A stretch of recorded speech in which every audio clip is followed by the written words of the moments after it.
Abdelillah Benkiran chez les représentants hier pour la séance mensuelle des questions orales sur les politiques publiques. Deux questions principales ont été abordées, à commencer par les réformes financières. Et là-dessus, l'opposition a interpellé le chef du gouvernement sur sa stratégie de la réforme bancaire. Et pour en parler, je reçois le député PAM, Younes Skouri. Bonjour Monsieur Skouri. Bonjour. Alors vous avez notamment interpellé le chef du gouvernement sur le manque de liquidité qui menace la santé de nos entreprises aujourd'hui. Tout à fait. C'est une question qui a été posée par la majorité. L'objectif étant de jeter la lumière sur les réformes du gouvernement en ce qui concerne le secteur financier. Nous avons été surpris par les réponses de monsieur le chef du gouvernement qui n'a fait rien d'autre que faire un récapitulatif de l'ensemble des lois qui ont été votées par le Parlement en relation avec ce sujet-là. Alors qu'est-ce que vous reprochez exactement, concrètement au chef du gouvernement ? Nous reprochons au chef du gouvernement de rater l'essentiel, c'est-à-dire de savoir déjà pourquoi on fait des réformes dans le domaine financier. On fait des réformes dans le domaine financier pour financer l'économie, pour permettre aux entreprises d'accéder à des financements qui leur permettent à leur tour de s'engager dans des investissements, d'attaquer de nouveaux marchés, de recruter de nouvelles compétences et de cette forme dynamiser le marché de l'emploi et de la croissance. Le problème, c'est que rien de cela n'a vu le jour, parce que les mécanismes qui sont mis en place par le gouvernement ne le permettent pas, tout simplement. Et qu'est-ce que vous faites alors des grandes sorties à l'international de l'an dernier menées par Nizar Baraka lorsqu'il était ministre des Finances, 1,5 milliard de dollars ? Non, les deux sorties l'année dernière témoignent de la fragilité de nos finances publiques, témoignent également de la stratégie du dernier recours, à savoir l'endettement. Et je pense que ces sorties sont vraiment antinomiques par rapport à d'autres mesures dans la loi de finances. Imaginez que le gouvernement s'endette, d'une part, et d'autre part, il s'amuse à dépenser des milliards de dirhams dans des réformettes, par exemple dans le domaine du transport interurbain, qui ne font pas l'unanimité. Donc je ne comprends pas comment est-ce qu'on peut, dans un même gouvernement, avoir deux orientations diamétralement opposées. Ça dénote du manque de sérieux et des fois peut-être, je mesure mes mots, d'un manque de compétence. Quelle a été la réponse du chef du gouvernement lorsque vous l'avez interpellé hier là-dessus ?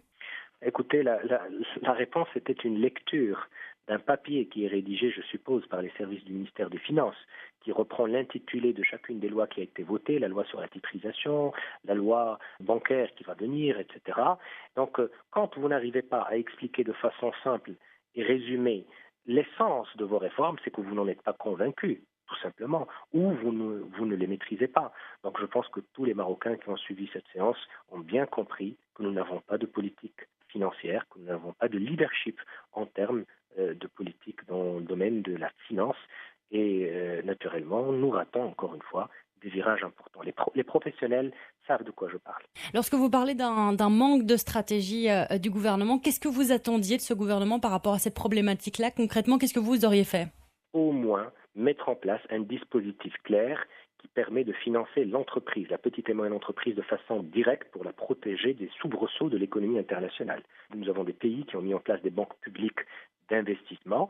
Il faut que les mécanismes dont dispose l'État soient réunis, rassemblés de façon efficace autour d'un même management pour pouvoir intervenir auprès des entreprises, leur donner des crédits d'investissement, leur donner des rallonges pour pouvoir couvrir les questions de liquidité et pour pouvoir effectivement faire des investissements en temps de crise. Vous savez, c'est en pleine crise que les pays intelligents sortent gagnants. Or, nous ne faisons que subir. Je pense que les Marocains méritent un peu mieux. Younes Skouri, le gouvernement a quand même présenté quelques mesures pour soutenir les PME, les TPE, notamment le fait d'accorder 20% des appels d'offres pour les grands projets nationaux aux PME. Il y a aussi la baisse de la TVA pour les TPE de 30 à 10%. Ça a été salué par la CGEM. Pour vous, ce n'est pas suffisant ? Écoutez, quand vous présentez une seule mesure dans un océan de problèmes, vous savez très très bien que c'est inefficace. La question d'accorder des marchés aux petites et moyennes entreprises marocaines, si vous vous souvenez très bien, a été retardée de 6 mois, parce que le gouvernement, comme d'habitude, fait des annonces, mais ne suit pas avec les dispositifs de mise en œuvre. Mais entre nous, où est cet argent de l'investissement public ? On se rappelle tous que le gouvernement a fait une coupe budgétaire concernant les investissements. On se souvient tous de la note anticonstitutionnelle du chef du gouvernement qui arrête tous les marchés vers le mois de novembre. Sincèrement, de quoi on parle. Alors la deuxième question principale qui a été abordée lors de cette séance mensuelle des questions orales hier, c'est le développement des villes. Et là aussi, vous dénoncez, Monsieur Skouri, une absence carrément de plan d'action du gouvernement. C'est un problème qui n'est pas moins grave, parce que les villes marocaines, c'est le territoire où vivent les citoyens, c'est le réceptacle des politiques publiques, qu'elles soient locales ou nationales.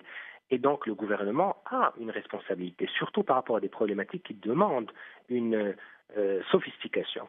Donc le problème, par exemple, des transports, le problème de l'eau et de l'électricité et un certain nombre de services interpellent le gouvernement pour agir en tant qu'État accompagnateur avec les collectivités locales. Les deux villes, Tanger et Marrakech, qui ont signé je dirais, des accords avec un certain nombre de ministères devant Sa Majesté, ce sont des initiatives qui émanent des collectivités locales et qui sont, je dirais, encouragées par Sa Majesté. Je ne vois pas ce qu'a fait le gouvernement. Le gouvernement aurait pu, par exemple, développer une offre de services destinée aux collectivités locales pour les aider à sortir de l'impasse, que ce soit au niveau financier, que ce soit au niveau managérial, que ce soit au niveau de leurs ressources humaines, qui, comme vous le savez bien, constituent le nerf de la guerre. Le problème de l'électricité, vous le savez très très bien, est là pour Rabat, pour Tanger, pour Tétouan. Le problème du transport est partout. Les citoyens souffrent aujourd'hui.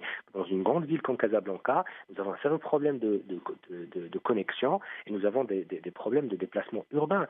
Et nous connaissons tous les problèmes de la gestion déléguée, les problèmes du renouvellement du parc. Et le chef du gouvernement n'a tout simplement pas présenté une seule réponse. J'ai dit qu'il n'a pas répondu dans la mesure où il fallait qu'il réponde au questionnement de notre député, mais il ne l'a pas fait. Il a fait une seule réponse simple, administrative, et d'ailleurs, comme l'autre, qu'il a lu dans un papier. Vous parlez de Casablanca, mais il y a quand même eu la mise en place du tram, ce qui est quand même une avancée notable. Il y a aussi des plans pour la culture ici à Casablanca, 10 milliards de dirhams tout de même investis. Oui, mais le tram de Casablanca, ce n'est qu'une seule ligne. Ce n'est pas le tram de Casablanca qui va régler le problème des transports et des déplacements urbains dans une ville. Donc, le schéma initial des déplacements urbains pour Casablanca prévoyait 5 fois ce dont dispose Casablanca aujourd'hui. C'est vrai que l'expérience locale est une réussite, parce qu'il y a des hommes et des femmes qui ont travaillé, parce qu'il y a des gens qui ont travaillé autour d'un modèle novateur en termes de management. Mais aujourd'hui, il n'y a pas d'argent pour financer la suite. Il faudra 5 lignes comme celle dont on dispose aujourd'hui. Il faudra que le gouvernement vienne pour aider, pour dire est-ce qu'on va dans un schéma de tram, est-ce qu'on va dans un schéma de VHNS, un bus à haut niveau de service, est-ce qu'on va dans d'autres schémas, et comment on assure la connectivité entre les grands taxis, les petits taxis, les bus, les trams et tout autre moyen de transport. On laisse aujourd'hui de façon volontaire les collectivités batailler toutes seules et on ne mesure pas l'impact que cela peut avoir sur la compétitivité, sur l'attractivité du territoire et sur le coût de la vie des citoyennes et des citoyens qui sont obligés de vivre très loin de leur lieu de travail parce que le coût du loyer est énorme. Younes Skouri, merci beaucoup d'avoir été avec nous. Je rappelle que vous êtes député PAM.